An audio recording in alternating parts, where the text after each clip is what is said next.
Agent Romanoff. You miss me? Oh yeah, Charles, we got ourselves an X-Men fan. Captain. Your Highness. Captain, big fan, Spider-Man. Hey everyone. Hi everyone, and welcome to Film Artsy, your number one source for all things films and movies. My name is Elijah, and over the past couple of decades, superhero movies have been blockbuster hits. We've seen some really great films coming from both the DC universe of movies and the Marvel universe of movies. Movies from The Dark Knight all the way to Avengers Infinity War. And whether you're fans of Marvel or DC, there's no denying that there has been great movies that were based off of both comic book universes. That being said, we thought it'd be really interesting if today we looked at the top 5 best actors who have switched between the Marvel universe and the DC universe, and kind of talk about who were the best of the best and which ones worked better than others. So let's get into it. The first one has to go to J.K. Simmons, who actually probably spans the longest amount of time, or is close to the longest amount of time, featuring from first appearance to new appearance. But J.K. Simmons, a lot of people remember him. He was one of the journalist characters in Spider-Man, the original ones with Tobey Maguire, which were really solid movies. He was J. Jonah Jameson, and he was kind of just this kind of like background villain, but also not ever really a bad guy. And he had a really interesting character, and he really did kind of influence a major portion of what that original Spider-Man trilogy was, and it was a pretty unique idea. And even with his roles starting way back before the MCU even was a thing, we now see him coming into the DCEU with his character as Jim Gordon in Justice League, which was also a pretty great performance. It's overall really cool seeing a character who influenced so much of the thematic appearance of a trilogy that was loved by comic book fans kind of make a return to the comic book franchise and take on such a huge character such as Jim Gordon, and to that we have to applaud him. While the Marvel Cinematic Universe is a pretty awesome connected universe, Marvel movies haven't always had the smoothest run, especially since the beginning. And if you remember some of the earlier Marvel movies, they weren't that good. That being said, Ben Affleck went ahead and played as Daredevil back in the early 2000s adaptation of Daredevil, which got pretty mixed reviews, but at the same time, it wasn't like the worst movie ever. There were some cool parts, and Ben Affleck did a pretty good job at least kind of detailing the backstory of Daredevil, even if kind of the main story got a little bit crazy. But Ben Affleck now is our Batman of 2018, and pretty much is the main person we're going to see playing as Batman for the next couple of years to come, and he actually does a decent job at playing Batman. We haven't gotten to see as much as we would like to see. We kind of had his introduction almost shoehorned in with Batman v Superman. It'll be really nice to see a standalone film, especially because Ben Affleck's Batman is definitely heavily being compared to Christian Bale's Batman just because he was so recently Batman. But we're really optimistic to see what the future holds, and Ben Affleck definitely does a better job of Batman than he did at Daredevil. But props to Netflix for making a pretty amazing Daredevil show that's completely unrelated to that early 2000s thing. We have Ryan Reynolds, who's kind of floated around everywhere, where he played as Deadpool in the Wolverine Origins movie, and he also played as Green Lantern, if any of you remember that. That was a very interesting film. And even his original appearance as Deadpool, which is a Marvel film, wasn't really at all what anyone expected Deadpool to be like on the big screen. Which is nice that after him doing that, and after him doing Green Lantern, he finally got to have a role that was well done for once, and a role that was well written.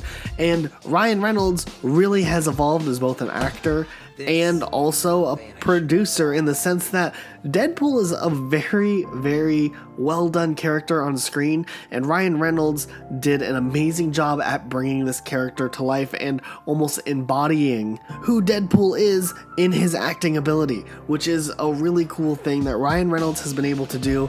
And even though Green Lantern was something different, he's definitely turned around and has created one of the coolest superheroes we have seen, especially in an era where there are so many superhero movies. It's nice to see a character like Deadpool who is just completely different and breaks all of the norms that are expected out of superhero movies. We got two more major characters we wanted to talk about, but before we get into that, honorable mention goes to Lawrence Fishburne, who played a much more smaller role in Man of Steel and Batman v Superman, and has now made the jump to Ant-Man and the Wasp, which was really cool, and we're really excited to see where he is later on in the MCU. But yeah, he just deserved a quick honorable mention. But before we get into our final two, real quick, if you're a fan of what we do here at Film Artsy, consider supporting us on Patreon. We work really hard at making these types of videos, these discussions about everything superheroes. And if you want to continue to see more content like this that's produced this way, please consider pledging just a couple dollars if you can. We would really appreciate it, and it helps us all out on the Film Artsy team, and we really would appreciate it. Thanks so much. Link in the description to all of that, and let's get back into our list. Number 2 on our list goes to Zachary Levi, who, if you don't remember him, he was a major character in the Thor movies. He was even bigger in The Dark World, which was the second Thor movie. He played the character Fandral, which was actually kind of a fan favorite in Dark World, even though a lot of people didn't really like that film. Still, it's been really cool to see how this character has evolved in the Marvel Cinematic Universe, and it's a real shame that his character got written out so quickly in Thor Ragnarok. Like, they built up this character over all of the movies, and they literally just wrote off a character in one of the swiftest and fastest ways possible. I guess at least he got an on-screen write-off, unlike Natalie Portman. But despite him getting swiftly kicked out of the MCU in Thor Ragnarok, Zachary Levi is going to be taking on the roles of Shazam, and it's really nice to get to see an actor who's been playing a background role or a secondary role for such a long time finally get the opportunity to take on such a lead role in a huge franchise that a ton of people are going to watch. Of course, we would have loved to see Zachary Levi get a Marvel character, but since he's already been written on as an MCU character, it's pretty unlikely they'd ever bring him on to become a big hero. So it's actually nice to see that he's going to have this opportunity to still have a high caliber acting position and character he's going to get to become in Shazam, which is going to come out early next year, and we're really excited to see where that goes. And we think that he's definitely one of those actors who really deserves this chance, and he, from what we've seen in the trailer, looks like he kind of nails both the mix of a serious action film with a lot of underlying comedy, and we're really excited to see what's going to come from this. And maybe this can be one of the films that turns the DECU on its head and kind of goes against the grain of having these dark, gritty movies and kind of produce something a little bit more fun. And we're really excited to see where that one goes. And finally, number 1 has to go to Tom Hardy, who took on such a major role in The Dark Knight Rises, playing as Bane. And we're gonna finally see this actor return to the big screen for a superhero film playing as Venom, which is interesting because this is technically a Marvel character, even though this is produced by Sony Pictures, which means it's a separate studio altogether. As far as the role of Venom goes, though, he's a pretty complex character, and there's a lot of potential for this storyline overall to kind of be messed up, especially with Sony's track record. But at the same time, we know that Tom Hardy is really good at taking on these complex roles. He did Bane extremely well and pretty much encapsulated what we would want out of a Bane character in a movie, more or less. He fit within the Dark Knight universe and it worked. So we're really optimistic to see what's going to go on here. And if this is truly the beginning of Sony's new Spider-Man universe that may or may not contain Spider-Man, because we don't really know what's going on as far as if they're going to use Tom Holland in this Spider-Man universe, or if they're not going to have Spider-Man, or if we're going to have a new Spider-Man or a returning old Spider-Man. It's very ambiguous, but at the same time, it's nice to know that we have Tom Hardy being the anchor to this brand new universe that starts with Venom when that movie comes out.